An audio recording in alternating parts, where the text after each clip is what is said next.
If a reboot does happen, do you think Wren would be in politics like her mother was? Ooh, that's actually a good question. I actually kind of wonder if we extended it to everybody, where would everyone be now? Where would everyone be? Mm-hmm. I agree with that. Actually, I think that's a good point. I think Wren would have been in politics, don't you think? I think Wren would have been in politics, or Wren would have been. She's a good person, so I think maybe if the politics would have been too slimy for her, I feel like I could have seen her on Parks and Rec. You know, she's kind of got the Leslie Knope energy. I see that. Except she's a little. I've just started rewatching the show, right? So it's kind of interesting to see where they were taking her, and also like what my sensibilities were offering her in terms of her being very direct with people. Like she really stood up for herself, like against Larry Beale. She immediately was like, "Yeah, you're not pulling any shit on me." But do you think she would have just broke at some point and had like she definitely would have gone to Burning Man. She would have broke and woke completely, gone off and That's had a major bender. Yeah. Oh, that'd have been funny. That'd have made a good TV show. Think that a little arc there. Yeah, I think she definitely got a lot of broken hearts along the way, so I can relate to that. And then I think she would have wound up understanding that she just wanted to help people. And so I think maybe she would have gone in the nonprofit sector. You know what? I was just going to say, Yeah. I think Wren would have gone through an emotional breakdown. Yeah. Partied too hard.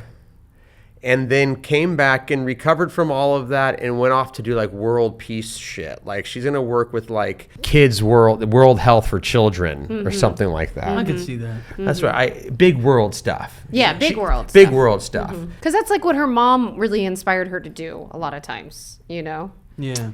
I just threw the bender in there because I think everyone that is type A has to go through some kind of like terrible crash before they... Yeah, I did. Now I'm trying to help kids in Hollywood. What you're describing is basically me now. So this is the reboot, bitches. Yeah. Okay. All right, you, Donnie. What would Donnie have done? I don't know. You guys tell me. What do you think happened to Donnie? I could see actually Donnie and Tugnut maybe coaching Little League together. Aww.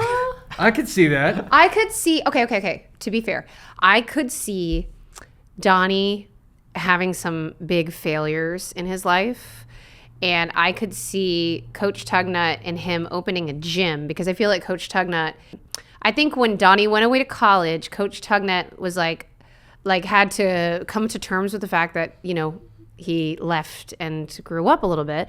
So Coach Tugnut, he himself had a breakdown about it, right? And then I think he met a woman, because he was an alcoholic, and he went to AA, and he met another woman. Let's call her what? This is Coach Tugnut? Yeah, Coach Tugnut finally met a woman. Okay. To get over Donnie, his weird codependent relationship with Donnie. Absolutely. Because he had a really troubled relationship with his dad. Mrs. Tugnuts. Yeah. This backstory is amazing. I know, where you did asked this the come question. from? We have 45 minutes to fill.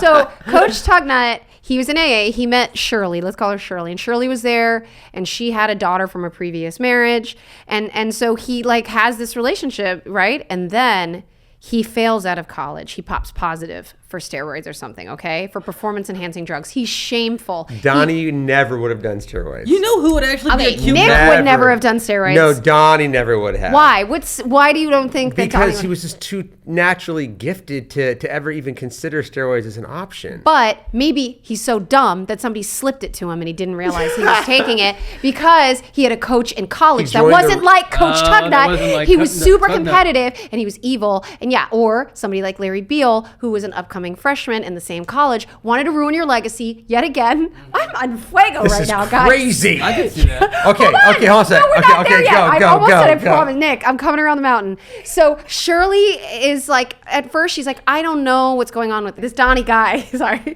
And she's like, but I guess he could stay with us. Coach Tugnut's like, please, he's begging me. And she goes, but just so you know, I know that, you know, you used to be very close to him. And so like, don't let this like ruin our marriage. It doesn't ruin the marriage. The two of them are great friends, and they open up a gym together. And that's where he is right now. So interestingly enough, that was where I was almost going to go with this. So here's what I think is going to happen with Donnie. What happened with Donnie in the reboot. Donnie goes off to college. He gets a new coach in college, right? And there's this competition between his old coach and his new coach. His old coach, first of all, is not a coach at college anymore. He's just some guy on the sideline who's trying to coach Donnie because he can't let go of Donnie. But Donnie is now kind of like obsessed with, to get better, I got to go with this guy because this guy is intense. He's hardcore. He's the one who knows what Donnie needs to do to succeed in life. He slipped him the steroids.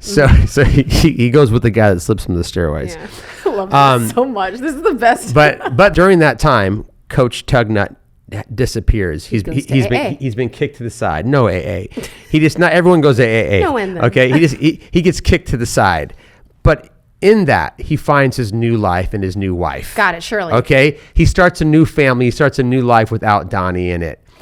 Meanwhile, Donnie's pursuing this high pressure athletic career in college, hoping to make it to the big leagues, but burns himself out.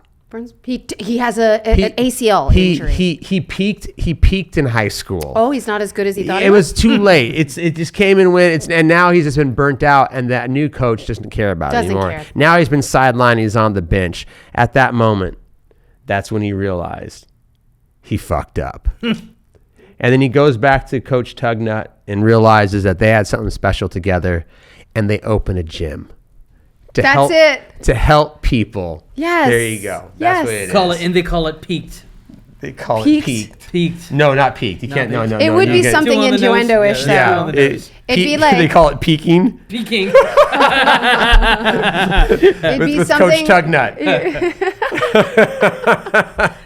All right, and now geez, Beans. wow. Now I really am curious about where we're going. Yeah, with where would we'll help Beans you? have We're your gone? writing team right here. Yeah. Well, I definitely like the Beans as a vegan episode. Maybe Beans that's has definitely it. gone vegan. You know how people have those pig vigils where they go and they give the pigs water? Yeah. Maybe that's I it. know some friends that have done this. Me too. I have some the old fuck? ex-friends What that have are you done that. talking about? they- You? Pig vigils. They're Well, yeah, they basically. you don't know about the pig vigils? Why would I know about the pig vigils? I'm not a part of the You're not a Illuminati. California. You're an The- Austin Y'all actor are- now. You're not a California actor. Out here in The California. trucks that bring in the livestock to get slaughtered, there's people that will go out there and block the trucks and then also like feed them water and like try to like give them some love for as long as they can before they get pushed out of the way and taken into slaughter. Making into bacon. Yeah. So, yes, Beans.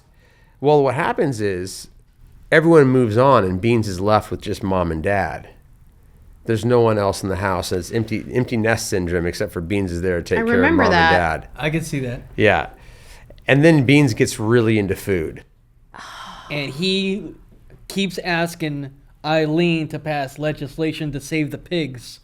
Okay. But Okay, so Beans becomes an activist. Activist. He becomes an A activist. pork activist. There you go. And he lobbies to save the pigs. to save Lobbies the to pigs. save the pigs.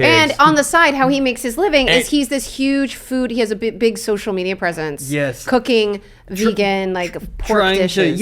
to asking people. He creates a new bacon that is not pork. So then he becomes famous It from how becomes good famous- the sales of the bacon. Then he yes, becomes a cult leader. He creates Fakin. It's like bacon. Exactly. Yeah, but exactly. it's like bacon. And then- But it's made from beans. but made from Right. lentils. Fuck he makes yeah. he They've makes got just as much protein as bean-based lentils. bacon.